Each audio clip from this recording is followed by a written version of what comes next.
Welcome back. हमारे YouTube channel teacher रहमत पर शिक्षक और शिक्षा से संबंधित अपडेट पहुंचाने के साथ साथ टेट, सीटेट और हर टीचिंग एग्जाम की तैयारी कराई जाती है। आज की इस वीडियो में हम साइकोलॉजी के काफी इम्पोर्टेंट टॉपिक को लेकर आए हैं। वो है पियाजे का संज्ञानात्मक विकास का सिद्धांत। हर परीक्षा में इससे प्रश्न पूछे जाते हैं। पिछली कक्षा में जब हम सीटेट दिसंबर 2018 के पेपर सॉल्व कर रहे थे तो इससे प्रश्न पूछे गए थे। मैंने आपको कहा था कि अगली कक्षा में हम पियाजे के संज्ञानात्मक विकास के सिद्धांत को विस्तार से जानेंगे।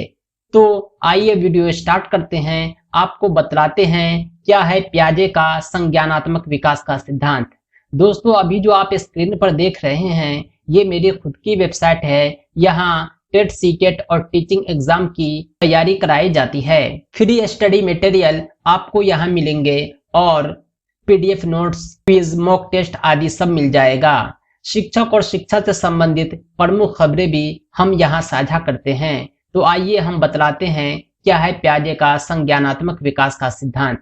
सबसे पहले मैं आपको ये बतलाऊंगा पियाजे का संज्ञानात्मक विकास जो दिया था, इस सिद्धांत को जीन पियाजे ने दिया था। जीन पियाजे जो थे ये बहुत बड़े मनोवैज्ञानिक थे, बल्कि कहा जाए तो ये जंतु मनोवैज्ञानिक थे।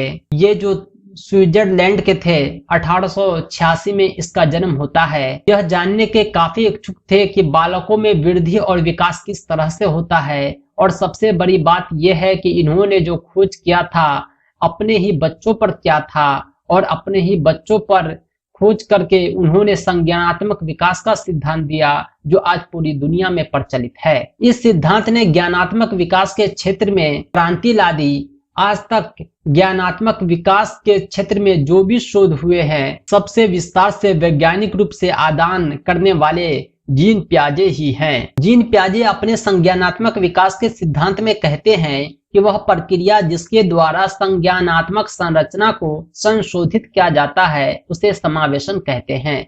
आगे हम विस्तार से एक एक टॉपिक को बतलाएंगे, समझाएंगे, विस्तार से चर्चा करेंगे। इस सिद्धांत में उन्होंने यह बात सामने रखी कि बच्चों में बुद्धि का विकास जो है उसके जन्म से जुड़ा हुआ है। यानी जैसे ही बच्चे का जन्म होता है उसके बुद्धि का विकास जो है शुरू हो जाता है।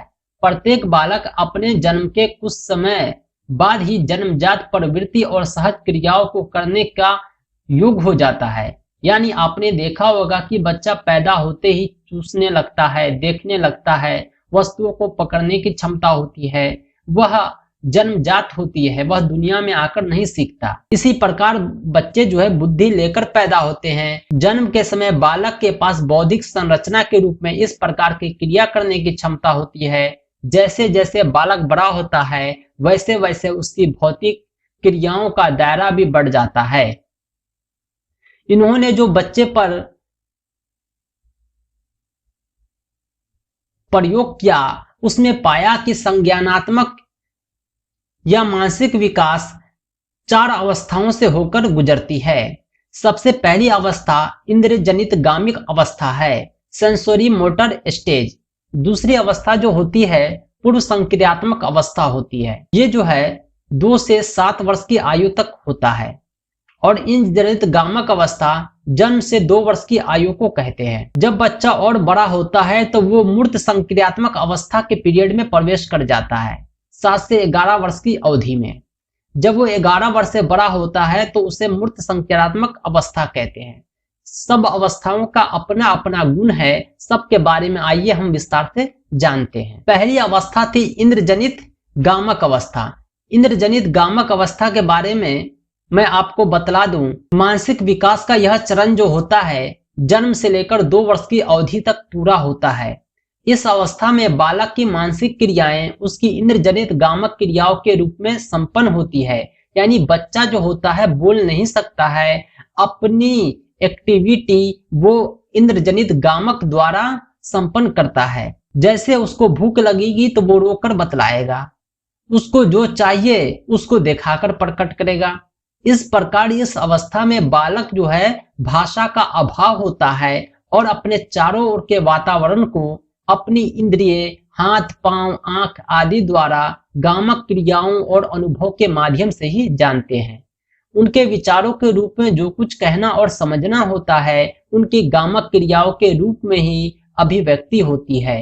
कोई वस्तु बच्चे के सामने तभी तक होती है जब तक वह वस्तु उसकी आंखों के सामने हो। आंखों से ओझल होते ही वस्तु उसके सामने समाप्त हो जाती है, यानी उसके सामने खिलौना है, खिलौना हटा लीजिए, फिर वो उस खिलौने को बच्चा भूल जाएगा। अगली जो अवस्था है वो है पूर्व संक्रियात्मक अवस्था। 2 से 7 वर्ष की अवधि जो होती है इस अवस्था की होती है। इस दौरान बालक में भाषा का विकास ठीक प्रकार से आरंभ हो जाता है, यानी बच्चे जो है 1 अक्षर 2 अक्षर छोटे छोटे वाक्य बोलने शुरू कर देते हैं। अभिव्यक्ति का माध्यम अब भाषा बनने लग जाती है, यानी बच्चे जो है अपने माता को पिता को पुकारने लगते हैं 1 शब्द 2 शब्द के माध्यम से, गामक क्रियाएं नहीं। यानी बच्चे जो पहले इशारे से बात करते थे, रोकर प्रकट करते थे, वो अब भाषा के रूप में प्रकट करते हैं। वस्तुओं के बारे में सोचने तथा विचारने के लिए अब भाषा तथा चित्रों का प्रयोग आरंभ हो जाता है। बालक अपने परिवेश की वस्तुओं को पहचान और उसमें भेद करना प्रारंभ कर देते हैं। ये वस्तुओं को समूह में विभाजित कर उन्हें नाम देना शुरू कर देते हैं, परंतु कुछ वर्षों में उसका संपर्क कार्य अधूरा एवं दोषपूर्ण होता है। यानी अभी जो है भाषा सीख रहा है, ये स्टार्टिंग एज है, यानी उससे गलती होगी। मम्मी और पापा में वो डिफरेंस नहीं पहचानता है। अब हम बढ़ते हैं मूर्त संक्रियात्मक अवस्था की ओर। ये जो है तीसरी अवस्था है पियाजे के संज्ञानात्मक विकास के सिद्धांत की। इसकी अवधि जो होती है 7 से 11 वर्ष होती है। इस अवधि में बच्चे में वस्तुओं को पहचानने, विभेदीकरण करने, वर्गीकरण करने, उपयुक्त नाम से समझने की क्षमता विकसित हो जाती है। वे वस्तुओं के बीच समानता, संबंध, असमानता को समझने लगते हैं। यानी बच्चे जो होते हैं चीजों को पहचानने लगते हैं कि ये जो है खिलौना है, कोई आदमी नहीं है। शुरू में ही इस प्रकार के उनकी समझ मूर्त रूप तक ही सीमित होती है। उसका चिंतन अब अधिक क्रमबद्ध, तर्क संगत होने लगता है। वे यथार्थ की दुनिया को समझना शुरू कर देते हैं। यानी बच्चे जो हैं अब कुछ बड़े हो गए हैं, 7 से 11 वर्ष की अवधि में ये वास्तविक दुनिया को समझने लगते हैं। मम्मी पापा में डिफरेंस जान जाते हैं। बच्चे में और खिलौने में, गुड़िया में ये सब डिफरेंस उसको पता होने लगता है। फिर भी अभी उसकी जानकारी अधूरी होती है, जो पूरी होती है अमूर्त संक्रियात्मक अवस्था में। ये अवस्था जो होती है 11 वर्ष से लेकर ऊपर तक होती है। बहुत सारे किताबों में लिखा हुआ है कि इसकी अवधि 11 से 15 होती है, लेकिन 11 से 15 भी ऑप्शन में रहे तो आप सही कर देना, लेकिन 11 से अधिक आयु भी हो सकती है, 17, 18, ये सब जो है मूर्त संक्रियात्मक अवस्था है। इसमें जो है बालक के मानसिक विकास में बहुत सारा बदलाव होता है। अब बच्चे पूरी तरह से एडल्ट हो जाते हैं। क्या क्या बदलाव होता है आइए हम जानते हैं। सभी प्रकार के संपर्कों का समुचित विकास हो जाता है, यानी वो बच्चे जो है अब बड़े हो गए हैं, उसमें जो है हर तरह की समझ आ जाती है। भाषा संबंधी योग्यता तथा संप्रेषणशीलता का विकास अपनी ऊंचाई को छूने लगता है। यानी बच्चे जो है बहुत आसानी से अपनी बात को भाषा के रूप में प्रकट कर देते हैं और जो है बड़ों की तरह बातचीत करने लगते हैं। विचारना, सोचना, तर्क करना, कल्पना, निरीक्षण, अवलोकन, परीक्षण, प्रयोग आदि द्वारा उचित निष्कर्ष निकालने की पर्याप्त योग्यता विकसित हो जाती है। यानी उसका मानसिक विकास इतना ज्यादा बढ़ गया कि वो जो है कठिन से कठिन प्रश्नों को सोचकर समझकर हल कर सकता है। उसकी स्मरण शक्ति रटने के पर आधारित न होकर समझ पर आधारित होती है। छोटे बच्चे जो होते हैं वो रटकर याद करते हैं, उसकी समझ कम होती है, लेकिन जब बच्चे बड़े हो जाते हैं, 11+ हो जाते हैं, तो उसकी समझ जो होती है वो रटने के बजाय समझने पर आधारित होती है। चिंतन अब मूर्त नहीं अमूर्त बन जाता है, यानी बच्चा जो सोचता है वास्तविक दुनिया को देखकर अब सोचने लगता है। वस्तुओं के स्थूल रूप का चिंतन प्रक्रिया के लिए उपस्थित रहना अनिवार्य नहीं रहता। यानी जब तक कोई खिलौना सामने है उसी के बारे में बच्चा पहले सोचता था, लेकिन अब जैसे ही बच्चा बड़ा हो गया तो वो वस्तु उसके सामने नहीं भी है, फिर भी उस वस्तु के बारे में हम बात करेंगे तो वो पहचान लेगा। हम कहेंगे मोबाइल लेकर आओ तो वो समझ जाएगा कि मोबाइल क्या होता है, लेकर आ जाएगा। समस्या समाधान योग्यता का उचित विकास हो जाता है। यानी जब बच्चे के अंदर समझ का विकास हो जाएगा तो वो अपनी समस्या का समाधान भी कर लेंगे। बच्चे में संभावित समस्या का हल खोजने की क्षमता पैदा हो जाती है और उस समस्या का जो है वो संभावित हल भी खोजेंगे। ऐसा नहीं कि समस्या कुछ और है, हल कुछ और निकाल दिया। संश्लेषण, विश्लेषण तथा सूक्ष्म सिद्धांतों की स्थापना संबंधी उच्च मानसिक क्षमताओं का समुचित विकास हो जाता है। बच्चों में बहुत सारा विकास होता है, उसमें संश्लेषण, सूक्ष्म सिद्धांत यानी वो बड़ों की तरह बारीकी से समझने लगते हैं। अब हम चलते हैं नेक्स्ट पॉइंट की ओर। पियाजे ने जो संज्ञानात्मक विकास का सिद्धांत दिया, उसकी जो विशेषताएं हैं, जो महत्वपूर्ण संप्रत्यय है, उसकी जो महत्वता है, इसके बारे में भी प्रश्न पूछे जाते हैं। सबसे पहला है संगठन। पियाजे का सिद्धांत जो है वो संगठन पर आधारित है। पियाजे प्रथम मनोवैज्ञानिक थे जिन्होंने व्यक्ति को जन्म से ही क्रियाशील तथा सूचना प्रमाणित स्वीकार किया। यानी पियाजे ने कहा कि ये जो है व्यक्ति जन्म से ही क्रियाशील एवं सूचना प्रमाणित प्राणी है। ये जो है उसके संगठन को बतलाता है। अगली विशेषता जो है वो अनुकूलन है। अनुकूलन का अर्थ होता है कि अपने पूर्व ज्ञान एवं नवीन अनुभव के मध्य संतुलन स्थापित करना। व्यक्ति का जो पूर्व ज्ञान है और नवीन अनुभव है, उस आधार पर संतुलित रहकर जीवन यापन करना ही अनुकूलन कहलाता है। अनुकूलन से ही संबंधित आत्मसातीकरण। इसका अभिप्राय होता है कि बालक अपनी समस्या का समाधान करने के लिए अथवा वातावरण के साथ सामंजस्य स्थापित करने के लिए पूर्व में सीखे गए क्रियाओं का सहारा लेता है। यानी बच्चा जो कुछ भी सीखता है जिंदगी में उसका इस्तेमाल करता है और जब भी उसका इस्तेमाल करेगा अपने वातावरण के साथ सामंजस्य करने के लिए, वही आत्मसातीकरण कहलाता है। अगली विशेषता है समायोजन। समायोजन का अर्थ होता है पूर्व में सीखी गई क्रियाएं काम में नहीं आती, बल्कि इसमें बालक अपनी योजना और व्यवहार में परिवर्तन लाकर वातावरण के साथ सामंजस्य करने की कोशिश करता है। आत्मसातीकरण में पूर्व में सीखी गई क्रियाएं काम में आती है, जबकि समायोजन में काम में नहीं आता, बल्कि ऐसा अनुभव देता है कि वातावरण के साथ बच्चे सामंजस्य कर लेते हैं। नेक्स्ट है सामधारण। सामधारण भी काफी इंपोर्टेंट है। इसका अर्थ होता है ऐसी प्रक्रिया जिसमें व्यक्ति नई परिस्थिति के कारण उत्पन्न संज्ञानात्मक असंतुलन को दूर कर संतुलन लाने का प्रयास करता है। इस प्रक्रिया में आत्मसातीकरण अथवा समाविष्टीकरण दोनों प्रक्रिया सम्मिलित होती है। स्कीमा का अर्थ होता है व्यक्ति की ऐसी मानसिक प्रक्रिया जिसका सामान्यीकरण किया जा सकता है। वही स्कीम्स का अर्थ होता है व्यवहारों का संगठित पैटर्न जिसे आसानी से दोहराया जा सकता है। जैसे बालक द्वारा विद्यालय के लिए तैयार होने की नित्य क्रिया, ये जो है रोज होने वाली घटना है, इसे स्कीम्स कहते हैं। अगला है संरक्षण। संरक्षण का अभिप्राय है वातावरण में परिवर्तन तथा स्थिरता को पहचानने व समझने की क्षमता से है। किसी वस्तु के रूप रंग में परिवर्तन को ही उस वस्तु के तत्व में परिवर्तन से अलग करने की क्षमता, इसे संरक्षण कहते हैं।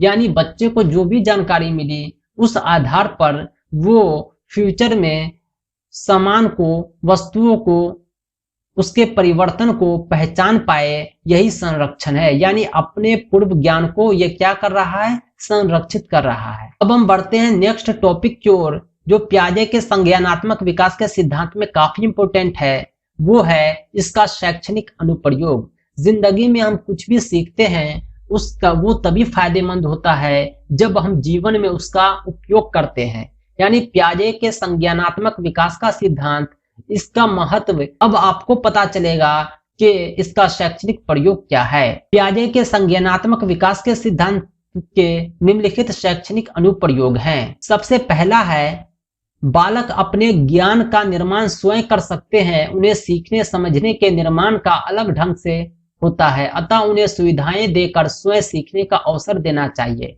यानी बच्चे जो है जन्म से ही क्रियाशील होते हैं, यानी अपने ज्ञान का निर्माण जब स्वयं कर सकते हैं तो एक शिक्षक को चाहिए कि उन्हें अवसर प्रदान करे। अगला जो इम्पोर्टेंट है, अध्यापक को चाहिए कि वह छात्र को स्वयं सीखने दे, उन्हें अपने अधिगम को स्वयं संचालित करना चाहिए। यानी अध्यापक को बार बार मौका देना चाहिए कि छात्र जो है स्वयं सीखे। नेक्स्ट है पियाजे के संज्ञानात्मक विकास के सिद्धांत में कहा गया है कि अध्यापक अपने आप को विद्यार्थी के स्थान पर रखे और उनकी समस्याओं को विद्यार्थी की दृष्टि से देखे। इसे साक्षात्कार प्रश्नावली निरीक्षण विधि द्वारा किया जा सकता है। यानी बच्चे से जब एक शिक्षक प्रश्न पूछेंगे तो वही प्रश्न पूछेंगे जिसके उत्तर का वो अनुमान रखते हैं। ऐसा प्रश्न न पूछेंगे जिसके बच्चे उत्तर न दे पाए। यानी शिक्षक को पढ़ाते समय यह सोचना चाहिए कि हम छात्र के जगह पर हैं, हम छात्र की समस्याओं को अच्छे से समझ रहे हैं। अगला जो अनुप्रयोग है, छात्र को जितना अधिक करके सीखने का अवसर मिलेगा उसका ज्ञान उतना ही अधिक अस्थायी और स्पष्ट होगा। यानी एक शिक्षक के रूप में ये चाहिए कि हम छात्र को अधिक से अधिक करके सीखने का अवसर दें, क्योंकि बालक जो होते हैं जन्म से ही क्रियाशील होते हैं। जब वो अपनी क्रियाशीलता दिखाएंगे, जब बच्चे कुछ करेंगे तभी कुछ सीखेंगे और इस प्रकार उसका ज्ञान अस्थायी होगा। नेक्स्ट है, बच्चों को गलती करने और उसमें स्वयं सुधारने का पर्याप्त अवसर देना चाहिए। जब बच्चे सीखेंगे, कुछ खुद क्रिया करेंगे तो संभव है उससे गलती होगी। गलती होने पर उसे डांटना नहीं है, फटकारना नहीं है, बल्कि उसे स्वयं सुधारने का पर्याप्त अवसर देना है। हमें क्या करना है? सिर्फ गाइड करना है, बच्चे खुद अपनी गलती को सुधारेंगे। अगला है, तार्किक चिंतन के विकास में बाल्यावस्था महत्वपूर्ण कड़ी मानी जाती है, अतः शिक्षक को बच्चे में तार्किक क्षमता बढ़ाने का प्रयास करना चाहिए। यानी बच्चे जब बाल्यावस्था में पहुंचते हैं, 7 से 11 वर्ष की आयु में पहुंचते हैं, तो बच्चे जो है मूर्त संक्रियात्मक अवस्था में होते हैं। यानी इसमें तार्किक क्षमता बढ़ाने का प्रयास करना चाहिए ताकि बच्चे में तर्क क्षमता का बेहतर विकास हो। नेक्स्ट है, पियाजे के अनुसार संज्ञानात्मक या मानसिक विकास निरंतर चलने वाली प्रक्रिया है।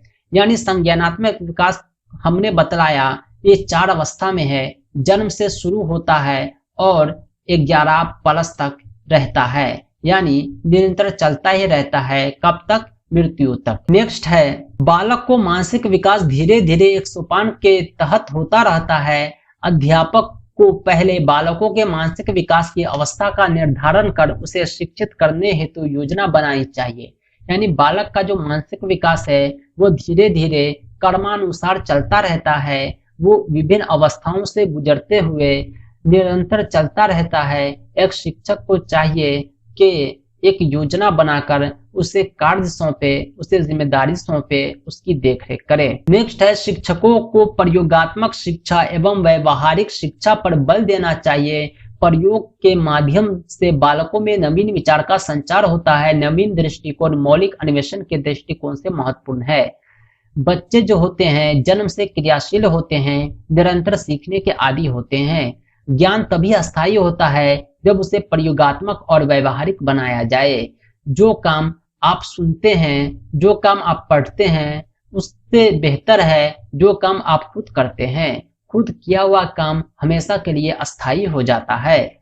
अगला इम्पोर्टेंट है, वर्ग में समान रूप के विद्यार्थी को छोटे छोटे समूह में विभाजित कर उनमें विचार के माध्यम से तार्किक बुद्धि के विकास के अवसर देने चाहिए। बच्चे को क्या करना चाहिए? छोटे छोटे समूह में बांटना चाहिए ताकि उनमें जो है बुद्धि का विकास करने का अवसर मिले। जब बच्चे छोटे छोटे समूह में बटे रहेंगे तो उसके अंदर जिम्मेदारी आएगी, नेतृत्व क्षमता बढ़ेगी। दोस्तों, अभी हमने आपको बतलाया पियाजे का संज्ञानात्मक विकास का सिद्धांत। सीटेट और दूसरे टीचिंग एग्जाम की दृष्टि से यह टॉपिक काफी इंपोर्टेंट है। साइकोलॉजी में हर साल इससे प्रश्न पूछे जाते हैं। दोस्तों, यह हमारी वेबसाइट है, यहाँ आपको हर टॉपिक पर स्टडी मटेरियल मिल जाएंगे। इसे आप पीडीएफ में भी डाउनलोड कर सकते हैं। पीडीएफ में डाउनलोड करने के लिए यहाँ क्लिक करें। इसके अलावा हर पोस्ट की आप लेटेस्ट अपडेट चाहते हैं तो हमारे टेलीग्राम ग्रुप, व्हाट्सएप ग्रुप को आप ज्वाइन करें। अगर आप टेट, सीटेट और सीईटी, बीएड सभी टीचिंग एग्जाम का संपूर्ण पीडीएफ नोट चाहते हैं तो हमसे संपर्क करें। हमारा संपर्क सूत्र है 7631314948। इस नंबर पर आप कॉल भी कर सकते हैं, व्हाट्सएप भी। साथ ही साथ आप हमारे यूट्यूब चैनल टीचर रहमत को जरूर सब्सक्राइब करें, बेल नोटिफिकेशन ऑन करें, इस वीडियो को ज्यादा से ज्यादा शेयर करें। हम फिर मिलेंगे बहुत जल्द नेक्स्ट टॉपिक के साथ।